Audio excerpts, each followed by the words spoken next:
Assalamualaikum warahmatullahi wabarakatuh. Kami dari kelompok 10 mata kuliah Dasar Ilmu Kesehatan Masyarakat Prodi Gizi Universitas Sriwijaya akan mempresentasikan materi tentang manajemen, administrasi, dan kebijakan kesehatan. Sebelum itu, izinkan kami memperkenalkan diri. Yang pertama, ketua kelompok kami yaitu Putri Nurjana, NIM 100213817222062. Yang kedua, Riri Anissa Fitri, NIM 1002128202505. Yang ketiga, Efrisa Anindita, NIM 100211820250003. Yang ketiga, Khairunisa Manda Jayanti, NIM 100128220250062. Yang kelima, Rizka Anugrah, NIM 100211820250012. Yang keenam, Sasi Kirana Zahrani, NIM 100211820250009. Yang ketujuh, Salwa Dia Sarafina, NIM 100211820250011. Dan yang terakhir, Serly Pritasari, NIM 100128220250023. Sebelumnya, rincian presentasi atau topik pembahasan yang akan kami sajikan yang pertama, konsep dasar administrasi dan kebijakan kesehatan. Yang kedua, fungsi-fungsi manajemen. Yang ketiga, fungsi pengkoordinasian, pengawasan, dan pengarahan.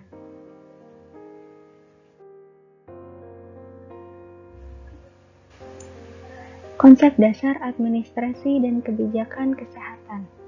Apa itu administrasi? Secara terminologi, kata administrasi dalam bahasa Belanda atau administratie yang artinya segala kegiatan yang meliputi tulis-menulis, ketik-mengetik, surat-menyurat, atau korespondensi, kearsipan, agenda, dan pekerjaan tata usaha kantor lainnya. Selain itu, kata administrasi dalam bahasa Yunani atau administreire yang artinya at atau pada, ministreire atau melayani, berarti memberikan pelayanan. Dari akar kata administrasi ini, secara gamblang dapat dikatakan bahwa administrasi mempunyai pengertian pelayanan kegiatan tata usaha kantor, seperti pelayanan pengetikan, pelayanan surat menyurat, dan lain sebagainya.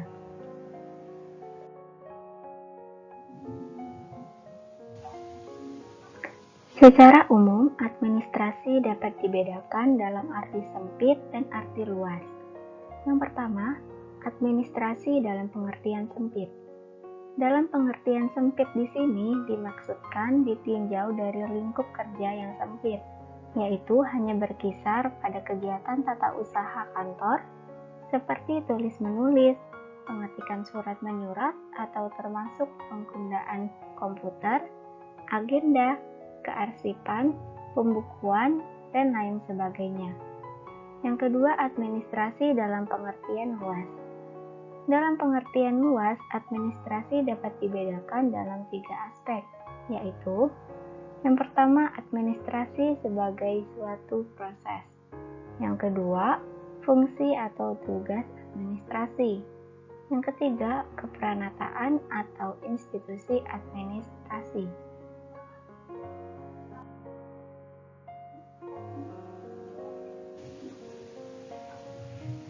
A. Administrasi sebagai suatu proses. Ditinjau dari aspek proses, administrasi merupakan keseluruhan proses, mulai dari proses pemikiran, proses perencanaan, proses pengaturan, proses penggerakan, proses pengawasan, sampai pada proses pencapaian tujuan. B. Fungsi atau tugas administrasi. Ditinjau dari fungsi atau tugas administrasi, maka administrasi adalah keseluruhan tindakan atau aktivitas yang dilakukan oleh seseorang yang berkedudukan sebagai administrator atau pemegang jabatan dalam manajemen suatu organisasi. C. Kepranataan atau institusi administrasi. Ditinjau dari kepranataan atau institusi, maka administrasi adalah melihat kegiatan dalam suatu lembaga yang melakukan aktivitas tertentu. Misalnya, dinas kesehatan, rumah sakit, dan puskesmas.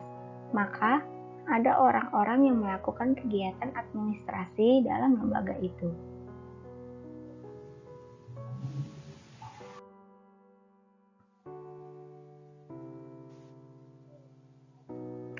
Unsur-unsur pokok administrasi. Yang pertama, masukan atau input, yaitu segala sesuatu yang dibutuhkan untuk dapat melaksanakan pekerjaan administrasi. Masukan-masukan ini dikenal juga dengan perangkat administrasi atau tools of administration. Yang kedua, proses, yaitu langkah-langkah yang harus dilakukan untuk mencapai tujuan yang telah ditentukan. Proses ini dalam ilmu administrasi dikenal dengan sebutan fungsi administrasi atau function of administration.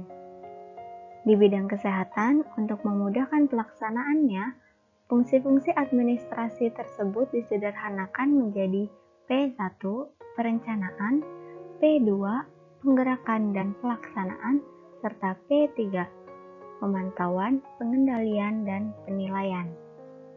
Yang ketiga, keluaran atau output, yaitu hasil dari suatu pekerjaan administrasi. Yang keempat, sasaran atau target group, yaitu tujuan keluaran yang dihasilkan atau dengan kepada siapa hasil kegiatan tersebut ditujukan atau kepada siapa kebijakan yang dihasilkan itu ditujukan.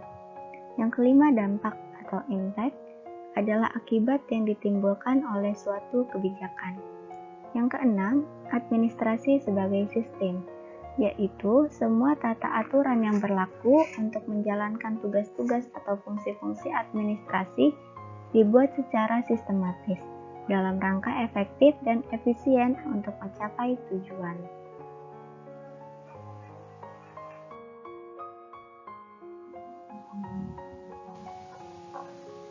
Apa itu kebijakan kesehatan?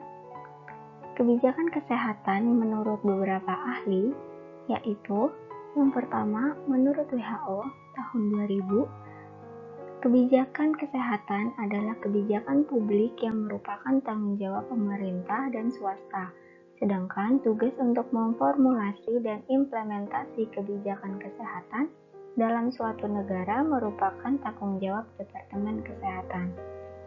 Kedua, menurut Wolf, tahun 1994 didefinisikan sebagai suatu cara atau tindakan yang berpengaruh terhadap perangkat institusi, organisasi, pelayanan kesehatan, dan pengaturan keuangan dari sistem kesehatan. Yang ketiga, menurut Bornemisza dan Sondorf, tahun 2002, kebijakan kesehatan merupakan bagian dari sistem kesehatan. Yang keempat, menurut Kessels, tahun 1995, komponen sistem kesehatan meliputi sumber daya, struktur organisasi, manajemen, penunjang lain, dan pelayanan kesehatan. Yang kelima, menurut Green and Thorogood, tahun 1998, kebijakan kesehatan adalah suatu hal yang peduli terhadap pengguna pelayanan kesehatan, termasuk manajer dan pekerja kesehatan.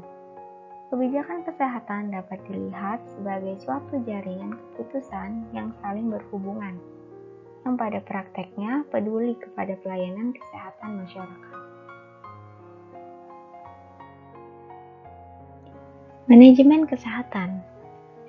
Dalam bidang kesehatan masyarakat, menurut Noto Atmojo tahun 2003, manajemen kesehatan adalah suatu kegiatan atau suatu seni untuk mengatur para petugas kesehatan dan non-petugas kesehatan guna meningkatkan kesehatan masyarakat melalui program kesehatan. Dengan kata lain, manajemen kesehatan masyarakat adalah penerapan manajemen umum dalam sistem pelayanan kesehatan masyarakat, sehingga yang menjadi objek dan sasaran manajemen adalah sistem pelayanan kesehatan masyarakat.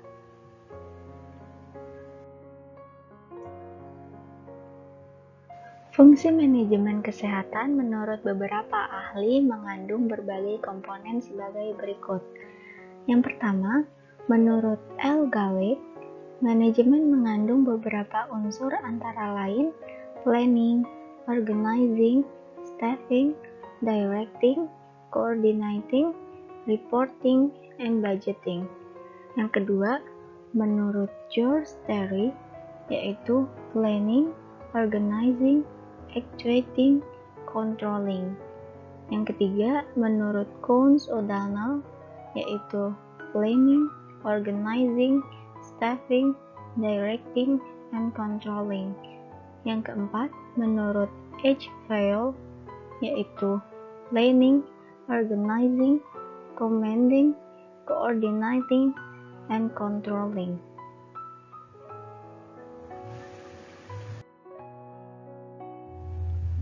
Berbagai komponen fungsi manajemen tadi dapat dijelaskan sebagai berikut. Yang pertama, planning atau perencanaan adalah sebuah proses yang dimulai dengan merumuskan tujuan organisasi sampai dengan menetapkan alternatif kegiatan untuk pencapaiannya.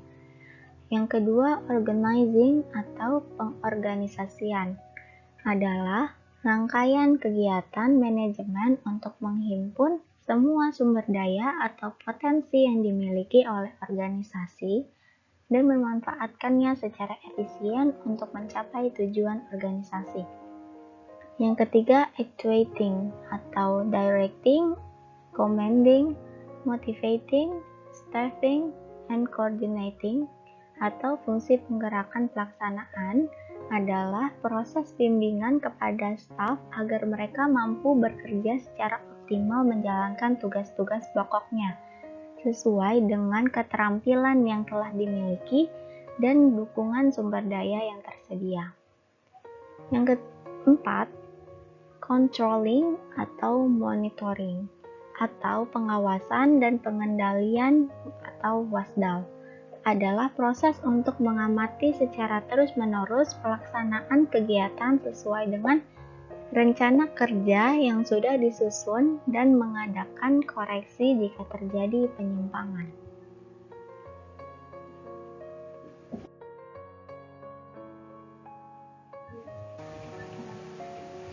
Fungsi pengkoordinasian.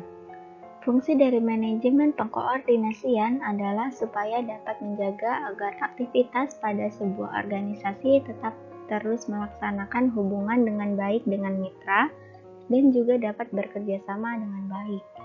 Tidak hanya itu saja, komunikasi juga sangat diperlukan dalam sebuah proses koordinasi antar lini di dalam organisasi, baik itu dalam komunikasi formal maupun informal.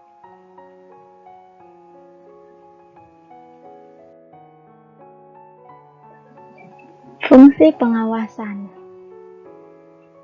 Controlling atau pengawasan adalah proses untuk mengamati secara terus-menerus pelaksanaan kegiatan sesuai dengan rencana kerja yang sudah disusun dan mengadakan koreksi jika terjadi kesalahan.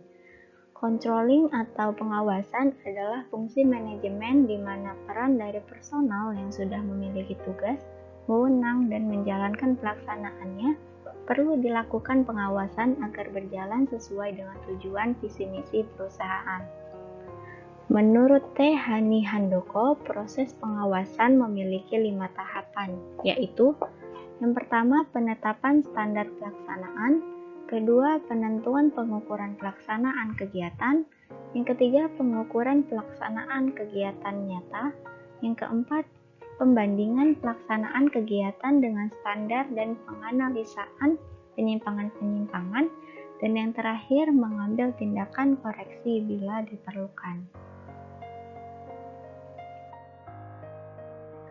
Fungsi pengarahan. Fungsi pengarahan atau directing, actuating, leading, atau penggerakan adalah fungsi manajemen yang berhubungan dengan kegiatan mengarahkan semua karyawan agar mau bekerja sama dan bekerja aktif secara efisien, agar terwujudnya tujuan perusahaan, karyawan, bahkan masyarakat.